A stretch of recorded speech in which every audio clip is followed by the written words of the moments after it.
to actually query down to this. And the reason why this matters is it provides us the ability to actually have faster access to our data, not only from a literal time standpoint, but also the ability to go in and get to our data a whole lot quicker without having to do things like cleansing. We can allow business users to actually go in and play with data a whole lot quicker without worrying about different layers of access, without having to worry about, do I need to go and get into something like Hadoop? How do I navigate Hadoop? How do I interact with that? And it makes it a whole lot easier. Then in the top right corner, we have all of our different actual business intelligence platforms. So your Power BIs, Tableaus, anything that provides some kind of visualization to the business to help them interact with that data in that medium. So the next thing is Dremio is a very performance-driven product. It's pretty awesome and it's pretty fast. And there's a lot of different things here going on. And the key component here is Dremio does a lot of caching, and it does a lot to help us enable these faster queries. And they like to use the term fast transport built on the Apache Arrow product. And what we can do here is by actually implementing this system correctly, you can enable a very large scale of data to be passing through Dremio and be able to access it through all different kinds of things like S3. We can have data stored in as many different places as we want, and the end user doesn't need to know that. And we can provide them with all kinds of things. But another thing here is data reflections. I think we'll kind of get into that later. But I threw this slide here. There's a lot of information, but the key thing is that we have coordinator nodes and executor nodes who actually do the actual query execution. And then we have a lot of other ways to interact with the data like ODBC, JDBC, REST APIs, etc. So some of the key objects in Dremio itself is we have sources. So this might be your connection to something like a PostgreSQL, an S3, whatever it might be. Then we have the concept of a physical data set. And so this is actually like the source. So we will actually map our source to a data set. Then we actually go from that physical data set into a virtual data set. And this has more features. And so one example is lineage. So we can track all of the metadata related to a piece of a data set that we might be building. And then we have the ability to organize and structure that into a pattern that allows for future consumption. And the last one here is a reflection. This is what actually accelerates the query, and it's transparent to users, which is really nice because they don't need to know. But when you set up these reflections properly, they end up functioning similar to a materialized view. And then on the right is some organizational aspects about, we can create different spaces, we can have different organizations, a user can have their own folder, we can have shared stuff, and that just really helps foster something where we can consume different assets.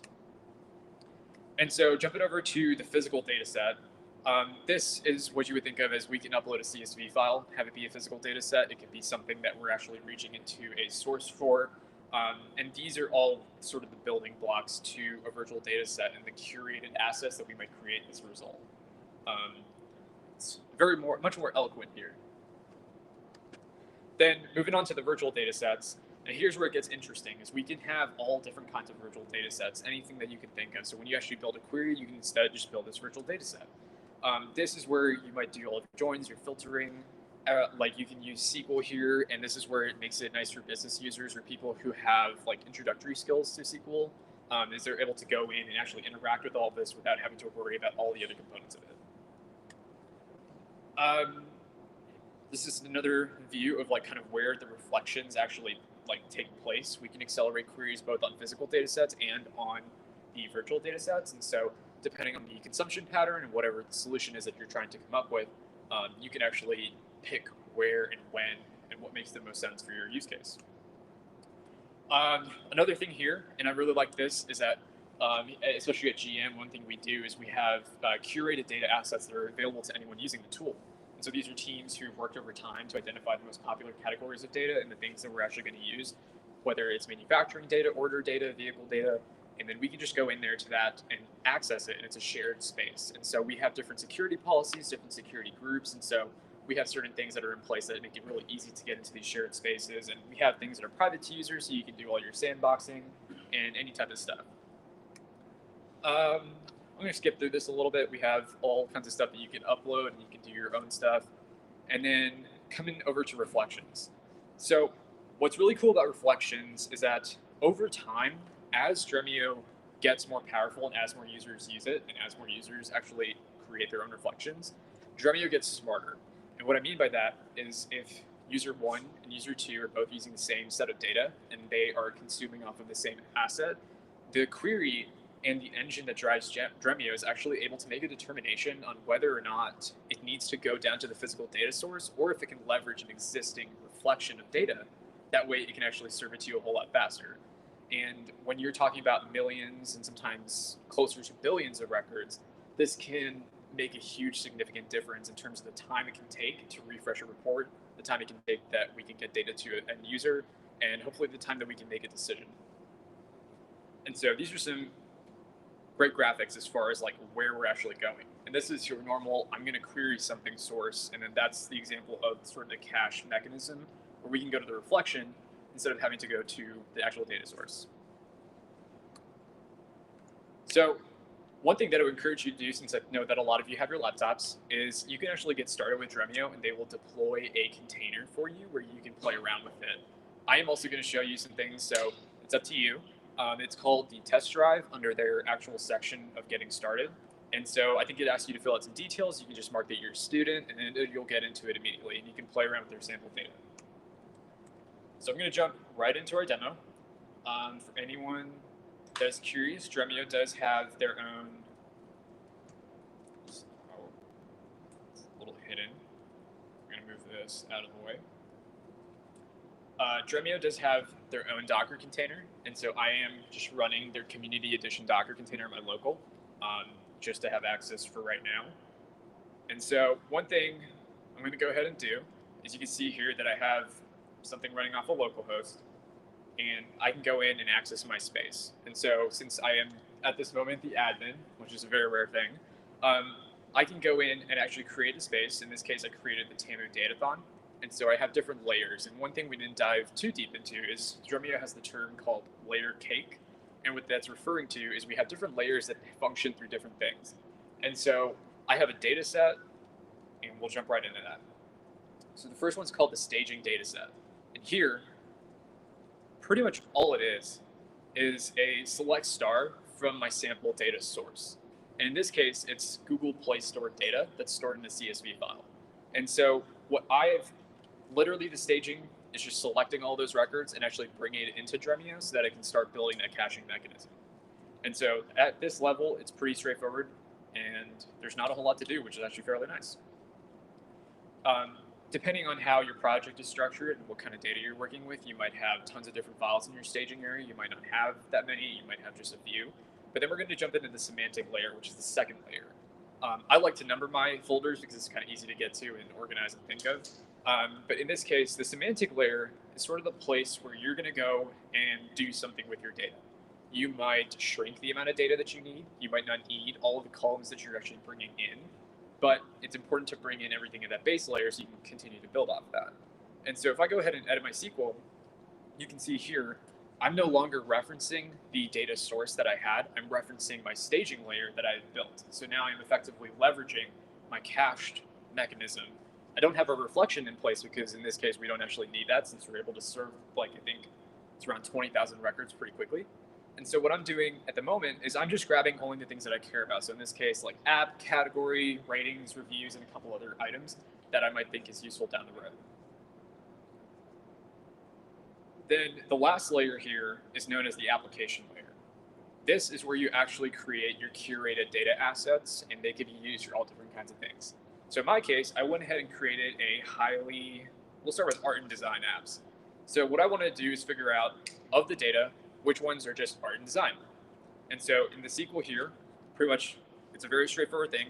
I'm going to select from my semantic layer where I've already curated and edited the data at some level. And then I'm just selecting where my category is art and design. And if you take a look, the data set was nice enough to actually do some cleansing for us where you can see it says art and design versus the genres category where it actually is art ampersand design, and in some cases has additional categories. And so you can see here, that's all we have as from before, where our base data set had more. And in this case, we actually only have 65 records that was able to run in 9 seconds. If you are working in a distributed environment, that would be closer to 1 second. Since this is just running off my Mac and splitting memory with a whole lot of things, it's a little bit slower. Next is the highly rated apps. If I go ahead and edit the SQL here, I'm able to see that there's a couple things. First, in theory, what you would do in your base layer, even your semantic layers, you're going to clean out anything like not a number. And so in our case, which I didn't do, I left it not a number to show that sometimes down the road you might actually have examples where you get different flaws in your data that you need to deal with. And in this case, I just had a where statement where I'm saying, hey, get me anything that's not a number and then get me the ratings that are above a 4.5. In that case, all I cared about was the app, category, rating, and type. And so in the end, if I were to publish this data set for some kind of consumption for someone, all I need to do is say select all from the highly rated apps, which is already a curated data asset at that level. And then all you have is your app, category, rating, and type. So if I had a business user, if I had another analyst who's going to work on this, they could go and create a dashboard report saying, here's all of our apps in the App Store that are above 4.5, and here are our highest performers. We could drill down deeper into the data, and then if I needed to go back and make changes, I could go back to our semantic layer and even our application layer and just make a few tweaks, and then we have access to even more data than we did before. And so in this case, if I wanted to set up some kind of reflection, I could pick which layer I wanted to do that at. And so I could say, I want the data to be updated once a day, because maybe our source data is being updated by the hour, and our business users only want a 24-hour view of the data. And so I could say once a day at 1 a.m. in the morning, go and reflect the data, go back to the source, get me all the stuff that I need, and rebuild those caches so that when my business users are going in and playing around with stuff, we could just go straight to this, hit it quickly, and then within a few seconds, we have all the data that we need. And so that's Dremio at a very high level. There's a lot of different use cases. There's a lot of different things you could do with it, but I'm keeping it fairly simple and straightforward.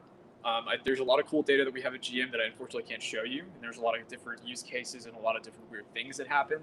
A fun fact is whoever did some of our recruiting dashboards allowed for people to input a free text of where they're from in terms of College Station and what university they're a part of. And so as you can imagine, there have a lot of variations on Texas A&M. So some people put in Texas A&M 400 Bizzle Street. Some people put in Texas A&M College of Engineering. Some people put Texas A&M. Some people put Texas A&M University. And sometimes it hurts my heart to see that because I have to go through and select about 1,000 different filters to make sure we include everyone. But an example of how Dremio can be used to help clean up that data and make it all fantastic and easy to use. But I'm going to go ahead and stop there and answer any questions. And if there's anything you want me to try and do. Go for it. So say you wanted to use this data for some sort of analysis, like you were going to use Python or something. What's the interface between some sort of a language and Dremio? That's a fantastic question. Dremio has a lot of open source libraries for Python, and so what you can do is just import that and then connect out to it. And a lot of times you would use some kind of like API token or an authorization token and just be able to query your data from that. And they have supported libraries where it builds all of that in. You could just go through the REST API and access it all through there, but they have pretty much everything you can need that you can get into in Python. And then there's a lot of different open source, in addition to the Python ones, there's things like connectors for Jupyter. And so you could get straight to it and do the analysis at even a different layer if you wanted to. So it's all internal to Dremio. It's not meant to be like inside of the pipeline. It's meant to be the entire pipeline, if you will. You can do it either way. It just kind of depends on your context. Can you like export to like a flat file or something and then import that into something else? Is that part of the functionality? Yeah, I think you can. I think Dremio tries to steer you away from doing that because anytime you do operations like that, it's like computationally expensive and there's generally some form of serialization involved. And as soon as that happens, you tend to take a step back from the performance aspect of Dremio. And so sometimes this is a little bit difficult for some of our other like data folks because a lot of times they want to do certain operations like windowing functions and things where we actually have to do like numbering of rows and so on and so forth. And as a result, we kind of take a step back from the performance because we're forcing it all through like, instead of distributing it all, we're trying to get it all through one like compute, one executor that would actually perform those actions. And so it kind of just depends on the context and situation, but you can make it work at any different layer. And generally you can export the data. In your case, sometimes we might just go straight to the source and do things like that. I know you can actually save some of the Dremio stuff as well. So it just kind of depends on what you want to do.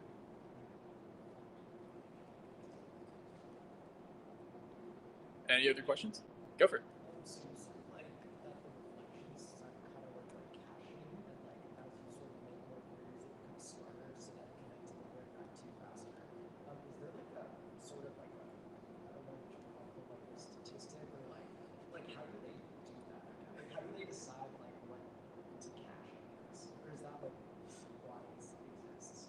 So I'm going to say, I think that's why it exists. I think that's sort of the magic behind it. But I think if we were to look at this example, if I am from one team and I need to know the highly rated apps, and let's say we reflect that data once a day, and there's another team that's like, you know, I want to look at all the different app stores and I want to get all of the highly different rated apps, right? And if they write some of their own data sets and they create their own virtual data sets and, you know, they're going out, whenever Dremio actually resolves their query, it'll check to see what's going on with ours because it's all built in. And it's able to say, hey, you know, you're consuming off of this data asset that's already reflected. So for this portion of it, we can just go here and grab the data. We don't need to go all the way back and then transport, you know, however many records back up to the source. Yeah. But in essence, that's the magic of Dremio. Any other questions? Go for it. So, what kind of mechanisms does it have for grappling with missing data? One thing that I really like is, one thing I didn't dig into, is they provide a lot of different functions here in the UI where you can just select and do operations. You can even do like visual joins here, and it'll help you like identify what missing data you have. And then sometimes I will say that during like a ETL process is when a lot of people like to deal with missing data. So that way, by the time you actually hit something like a Dremio or whenever it gets ingested into your source system, or maybe even a few steps after, all that stuff's resolved there. But I don't think Dremio tries to do it, but it does give you some sort of tools to be able to go in and say, like, you know, find wherever I have empty data, find where I have nulls, find where I have plus signs in my data instead of like periods or something like that, and be able to replace those things. Any other questions? Go for it. Could you explain the difference between application and semantic layer? Yes, absolutely. So our semantic layer, this is where I'm going to do some kind of like cleaning, right? And so actually we'll do an example real quick. If you see here, I have a content rating, which if you notice is in quotes because it has a space in between it. So what I can actually do is take content rating, say as content rating. And if I want to just preview that, you can now see that I've manipulated the title there, right? And so if I had the foresight or I had the knowledge ahead of time that, you know, whoever's going to consume this asset down the road is going to want underscores and, you know, maybe they want a specific name for it, right? Maybe let's say we have it as content RTR. You know, we could run that and make sure that we have it all cleansed here. So we can do some kind of manipulation, some cleaning, some renaming and things of that nature so that when we create the asset, we can access it down the road and then do stuff. And so that's our semantic layer. We kind of keep it all contained there. And then any application logic, any stuff that you might do like joins, group bys, all of that stuff would happen in the application layer. And so the semantic layer provides this place where even if I was not a part of this team or if I was working on a different data set and I wanted to go back to this Google Play Store data, I could go from a totally different data set here and select my semantic layer and actually pull in whatever changes I made and then create some new kind of consumable asset. And so, you know, maybe I wanted to join the art design apps and our highly rated apps to kind of see, you know, which ones are highly rated and that. And so that's kind of what you would do in the application layer. So joins, group bys, whatever final data set you're doing. So you could do all this cleaning and stuff in our semantic layer, making sure things are good where you are, where you want it, maybe getting rid of those nulls, getting rid of other things, and then making sure that downstream in the application layer, whatever those objects are, that the business users or whoever's like consuming it has access to whatever that asset is. In this case, an asset can be defined as the art and design apps and then highly rated apps. Does that make more sense? Yep. Awesome. Any other questions? Awesome. Well, thank you all for joining. I hope you have a wonderful Datathon. We'll be hanging out. Come check out GM. Any announcements? No? Yeah, I'll give a round of applause to Jim.